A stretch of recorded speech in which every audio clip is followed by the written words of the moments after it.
Coucou tout le monde, la grande mystification, mimétisme et polymorphisme du phénomène OVNI, et là c'est très intéressant. Et je vais vous lire les faux navires de retour 200 ans après. Et là c'est très intéressant, c'est-à-dire un navire qui revient 200 ans plus tard, par miracle. Alors c'est parti, ça fait beau derrière, magnifique franchement. La couverture je la trouve magnifique. Et puis c'est un grand format, il est même plus grand que les deux autres qui sont des grands formats aussi. Donc, il est plus haut en hauteur. C'est parti. Alors ça va très vite à lire, une petite vidéo, mais très intéressante.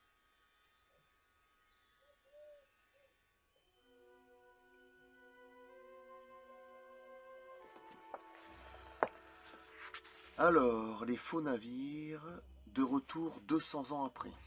C'est pas Ellen Ripley dans Alien 4, hein, 200 ans après aussi, en passage.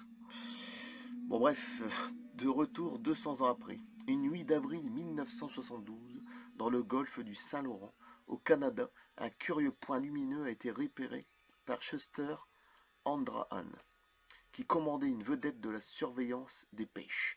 Voyons son témoignage. Écoutez bien.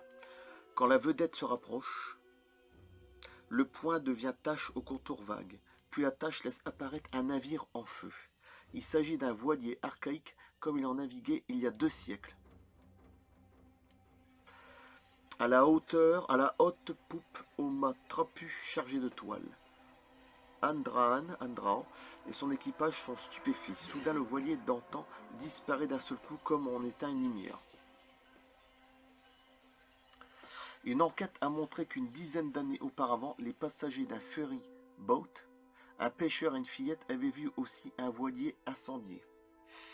Alors, est-ce que c'est un lien? Je ne sais plus si c'est ça, la parallèle 22 ou 32, je ne sais plus. Enfin bon, bref, des trucs qui réapparaissent, qui disparaissent.